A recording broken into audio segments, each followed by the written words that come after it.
Bonsoir, l'actualité commentée par le ministre porte-parole du gouvernement et porte-parole de l'APR, Alliance pour la République, le parti présidentiel.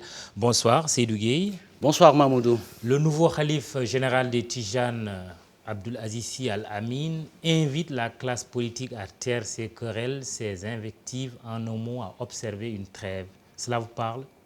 Totalement. Et en termes très très clairs. Mais je voudrais, avec votre permission, profiter de votre micro pour présenter les condoléances à la Oumma islamique pour la perte de cet illustre homme qui était Cheikh Ahmed Tidiane Sy Al Maktoum. Et souhaiter par la même occasion plein succès au khalife général, oui. Serigne Abdoul Aziz Al Amine, oui. Plein succès, paix et réussite dans sa mission, qui est un véritable sacerdoce. Oui, et son appel lancé d'ailleurs sur recommandation du défunt khalife. Oui, je pense que le faisant, le khalife général des Tijanes est à sa place et dans son rôle. Puisque le comportement des acteurs politiques a fini d'inquiéter les Sénégalais et a fini de poser quand même une hypothèque sur la paix, la tranquillité. Vous aurez remarqué, puisque vous êtes un observateur de notre vie publique, que nous rivalisons d'ardeur dans l'invective et dans l'insulte, oubliant fondamentalement les citoyens sénégalais dans notre propos et dans notre discours. Le pouvoir en assume sa part de responsabilité. C'est la classe politique, je voudrais dire la classe politique, oui. Dans sa totalité, gagnerait à devenir encore plus adulte et plus mature, puisque nos rôles sont clairs et clairement définis. Pour le pouvoir, il s'agit de gouverner au mieux de l'intérêt des Sénégalais. Pour l'opposition, il s'agit d'apporter une critique constructive, de donner un avis tout en gardant ce qui fait l'urbanité, tout en gardant ce qui fait la politesse dans un échange de propos. Et le khalife vous dit, si vous n'arrêtez pas vos querelles, vos invectives, on file tout droit vers une guerre civile. Et je disais qu'il est dans son rôle, puisqu'effectivement, dans sa mission d'homme de spiritualité, il a une composante importante. Et c'est pour ça d'ailleurs que nous sommes leurs fidèles, c'est de donner de mon point de vue, ce que j'appelle la dimension prophétique. Puisqu'il arrive dans l'histoire des nations, il arrive souvent qu'un prophète arrive ou qu'une parole sage survienne pour dire attention, si nous ne changeons pas nos comportements, nous irons droit dans le mur. Oui. Qu'est-ce qu'il faut changer à votre avis? Qu'est-ce qu'il faut changer? Je pense qu'il y a beaucoup de questions qui sont en cause. La première question, c'est le profil quand même des acteurs politiques. C'est au Sénégal où la barrière à l'entrée dans la vie politique est très, très faible. On se décrète homme politique, on se décrète leader politique, on se décrète candidat, et du coup, on n'a qu'une seule préoccupation, et si vous avez remarqué sur la dernière période, ce qui est le plus choquant, c'est ce que j'appelle l'hystérie présidentielle. Chacun se voit président de la République. Et justement, pourquoi ne pas mettre un tamis, comme cela se fait ailleurs? Quelqu'un qui se déclare candidat, il a la liberté de l'être. Au-delà de la caution qu'on augmente presque au fil des élections, qu'on le soumette à recueillir un nombre de signatures. Oui, non, mais ça, ce sont des questions de procédure qui peuvent arriver. Parce qu'on le réclame des candidats de la société civile, mais on ne le fait pas avec les politiques. Ça garantit. Mais je pense que maintenant, avec la réforme... Question d'élever les barrières à l'entrée, justement. À la même enseigne. Ce que j'appelle barrière à l'entrée, c'est-à-dire qu'aujourd'hui, avec la complicité bienveillante, je dirais bien, puisque nous sommes dans cette époque du tout communication, on a voix au chapitre, on parle. Et dans notre pays, nous sommes dans une difficulté. On ne distingue plus ceux qui ont droit à la parole et ceux qui la prennent. Et du coup, dès lors qu'on est dans l'espace politique, on se sent obligé de dire des choses, et souvent, on ne dit pas les choses à bon escient. Aujourd'hui, nous sommes dans une séquence historique importante. Nous avons mis en place le plan Sénégal émergent, qui est le référentiel unique des politiques publiques. Rien n'est parfait dans le monde, ça on est d'accord. Mais le Sénégalais, lui-même, le citoyen, gagnerait à ce que, dans sa prise de parole, l'opposition apporte des éléments structurants d'un avenir, donne un avis motivé. Ça, on est preneur d'un débat, projet contre projet, pour ce qui est important et significatif pour les Sénégalais. Mais en lieu et place, nous avons une sorte d'attaque ad hominem. Et nous, malheureusement, aussi dans notre camp, nous n'avons pas tout le temps la sérénité pour garder le cap. Heureusement, le président de la République est suffisamment serein et garde le cap puisqu'il sait qu'il a été élu pour agir et non pour parler. Le président de la République et le pouvoir de manière générale accusé de mettre en prison les opposants, des opposants déclarés candidats potentiels à la prochaine élection présidentielle et aux prochaines législatives. Mamoudou, vous faites régulièrement des Vous chroniques. répondez quoi? Vous faites régulièrement des chroniques. Oui. Ces chroniques ne sont pas toujours très élogiées à l'endroit du pouvoir. Oui. Est-ce qu'on vous a trouvé dans votre salon pour vous mettre en prison? Là, on parle des opposants. Je veux dire, Oui, les opposants. Oui. Il n'y en a aucun qui ait été devant la justice par un fait d'une lettre de cachet. Nous ne sommes pas dans cette époque. Je pense qu'il s'est agi, pour tous les cas, de comportements qui étaient en contradiction avec ce que recommande la loi ou ce que prescrit la morale. Il s'est agi de ça. Justement, est-ce que l'appel du calife n'est pas une occasion à saisir pour redéfinir un peu les relations, pour apaiser? Et l'initiative ne devrait-elle pas venir du pouvoir, justement? Mais si nous sommes tous responsables et matures, motivés par une éthique de conviction et de responsabilité, nous pouvons trouver un mode de vie, puisque nous avons, de façon intrinsèque, une qualité en tant que Sénégalais à dialoguer. Oui, et le président qui reçoit un prix, qui est le parrain d'un prix Macky Sall pour le dialogue et la démocratie, et on est à 2 mois de la journée du dialogue national qu'il a instauré. Et ça ne fait pas désordre de continuer vous savez, pour dialoguer, dans cette dynamique de mettre des opposants en prison. Non, pour dialoguer, il faut être deux. Et je parle d'éthique, de conviction et de responsabilité. Et quand on vient au dialogue, on n'est pas là pour entendre l'écho de sa propre voix. On est en dialogue pour faire ce qu'on appelle du croisement de points de vue et pour arriver à des consensus forts. Et historiquement, nous savons le faire puisque nous l'avons déjà fait.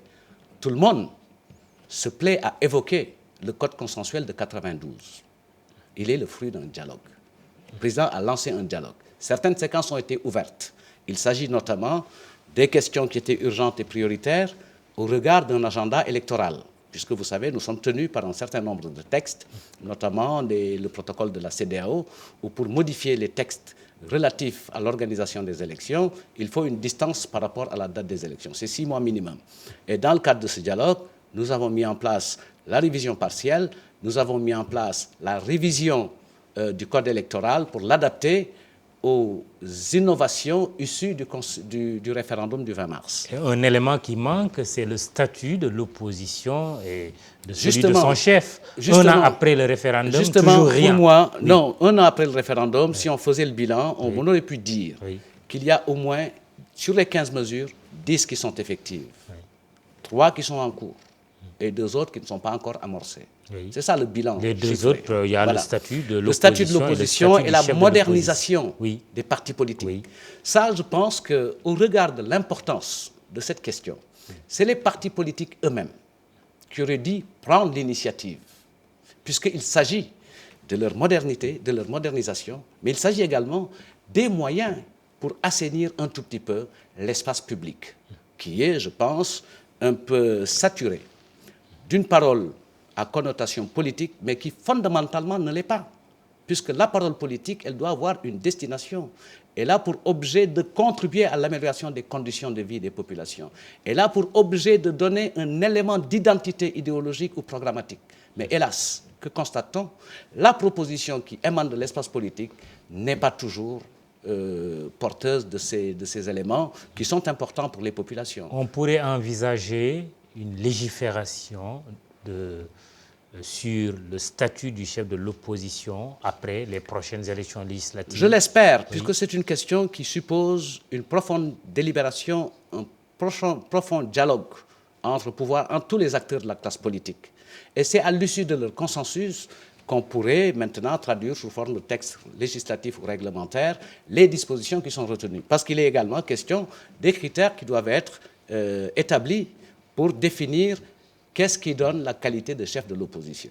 Ça, il faudrait que les gens s'entendent là-dessus. Vous avez votre idée dessus?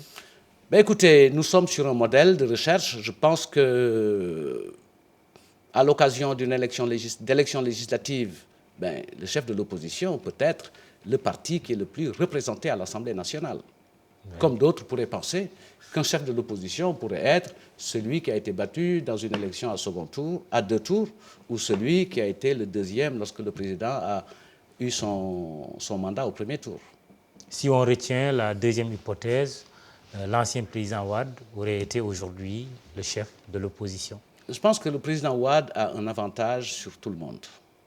Il a l'avantage et la qualité d'ancien chef d'État. Et je pense que ça vaut mieux que la qualité de chef de l'opposition, puisque son expérience peut être utile au développement du pays et sa posture devrait l'extraire du débat et du jeu. Le président Sall ne le consulte pas. J'en sais rien. Ah oui? Je suis habitué à vous dire j'en sais rien, puisque souvent, quand je ne sais pas, il je le dis consulte? J'en sais pas. J'en sais rien. Parlons de l'affaire Khalifa Sall, le maire de Dakar qui est inculpé et placé sous mandat de dépôt. Ses avocats ont introduit ce jour une demande de mise en liberté provisoire. On a entendu justement le nouveau khalife général des Tijanes, avant même d'être khalife, appeler le chef de l'État à libérer le maire de Dakar. Quelle est la réponse du chef de l'État? Mais pour ce que j'ai entendu peut-être dans l'après-midi, oui. bon, c'est sous réserve de vérification. Oui. Il semblerait que, j'ai entendu ça en venant, oui. Que ses avocats ont préféré différer, puisque le juge souhaiterait l'entendre une deuxième fois jeudi. Oui. Mais l'un dans l'autre, avec une éventuelle confrontation. Il s'agit d'un processus qui est enclenché par la justice qui a sa propre rationalité. Oui. C'est-à-dire, si l'on en croit le bâtonnier, les droits de la défense ont été respectés. Il s'agit d'une présomption, puisque tant qu'une personne n'est pas condamnée, elle est présumée innocente.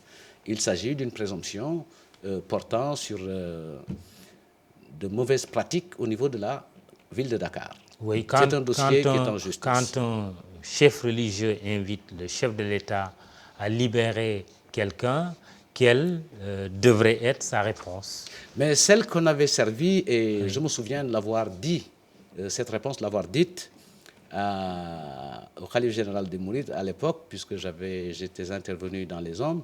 Il s'agissait de l'affaire Karim Wade. Oui. Je disais en Wolof, li porte-parole bi ñaan président mënu ko ndaxte mbir mi ngi ci loxo justice. En termes clairs ou en français, le président ne peut pas faire suite à cette demande puisque le dossier est entre les mains de la justice. Il ne pourrait intervenir qu'une fois la procédure définitivement tranchée. La réponse aujourd'hui aussi que mënu ko, il ne peut pas. Mais parce qu'il n'y a pas d'interférence entre le pouvoir exécutif sur la justice. Cap sur les législatives, ce sera le 30 juillet prochain. Dans votre camp, on épilogue beaucoup sur la tête de liste, Moustapha Niasse, actuel président de l'Assemblée. D'autres ont des prétentions. Quelle est votre réflexion sur ce débat? Mais ce débat est une passion bien sénégalaise. De débattre de qui sera tête de liste, qui gagne, qui gagnera, puisque nous avons une passion pour la politique. Et ce niveau est un niveau qui intéresse beaucoup les Sénégalais, puisqu'il s'agit fondamentalement de désigner 165 députés qui vont représenter les Sénégalais et assurer 3 missions. Je pense que c'est important de le rappeler. La première mission, c'est d'être le lieu à partir duquel on autorise par le vote de la loi la mise en œuvre des politiques publiques, en votant le budget. Ensuite, une deuxième fonction, c'est de contrôler l'effectivité des engagements souscrits par les ministres à l'occasion du vote des budgets. Ça, c'est le contrôle de l'action du pouvoir exécutif. Et la troisième mission, qui me semble essentielle, elle porte sur l'évaluation des politiques publiques. En termes plus simples, il pourra s'agir maintenant pour les députés d'évaluer l'impact des politiques comme le PUDC, pour voir est-ce qu'il a été bon de mettre en construction 400 forages, ou est-ce qu'il faut davantage de moyens, ou est-ce qu'il faut arrêter cette politique. Il peut s'agir pour la couverture maladie universelle, de voir est-ce que l'universalisation de la protection, est-ce qu'elle ne pose pas des difficultés, est-ce qu'il faut y mettre davantage de moyens. Et ça, c'est important pour le confort des Sénégalais. Sûrement, maintenant, oui. Je pense qu'il s'agit d'un temps important et les Sénégalais ont raison de se préoccuper de qui va être tête de liste, puisque la tête de liste est emblématique de l'offre que nous faisons au niveau de l'Assemblée. L'occasion fait le larron, vous travaillez sous la hiérarchie du Premier ministre. Est-ce que c'est une hypothèse sur laquelle vous travaillez, que le Premier ministre, John, conduise les troupes de Benno Bokk Yakaar? Ça fait partie du patrimoine. Par le passé, des premiers ministres ont conduit des listes, et comme des premiers ministres n'ont pas conduit de liste. Oui. Des présidents d'Assemblée nationale pour le cas précis ont été tête de liste. John, de Mohamed Pour l'instant, je donne ma langue au chat, puisque je ne sais pas, ni moi-même, je ne sais pas moi-même si je serai candidat ou serai sur une liste. Parce qu'il y a un dispositif qui permet de régler nos investitures. D'abord, en termes de relations avec nos alliés, puisque n'oubliez pas que nous sommes dans le cadre d'une coalition qui a été lancée sous le label Benno depuis 2009 et qui a connu des évolutions. C'est devenu Benno Bokk Tanor, Benno Gniaz, ensuite c'est devenu Benno Bokk Yakaar. Et depuis 2012, c'est sous Benno Bokk Yakaar et c'est ça l'identité de notre groupe parlementaire. Donc les investitures se feront dans le cadre de cet espace que nous voulons élargir avec un objectif simple. Se donner le groupe parlementaire le plus large possible, puisque nous avons les moyens d'avoir un rassemblement majoritaire pour aller aux élections. À Guédiawaye, les investitures semblent être faites. Il y a deux camps. Aliou Sall qui dit qu'il est investi, Bougazeli qui dit qu'il est investi.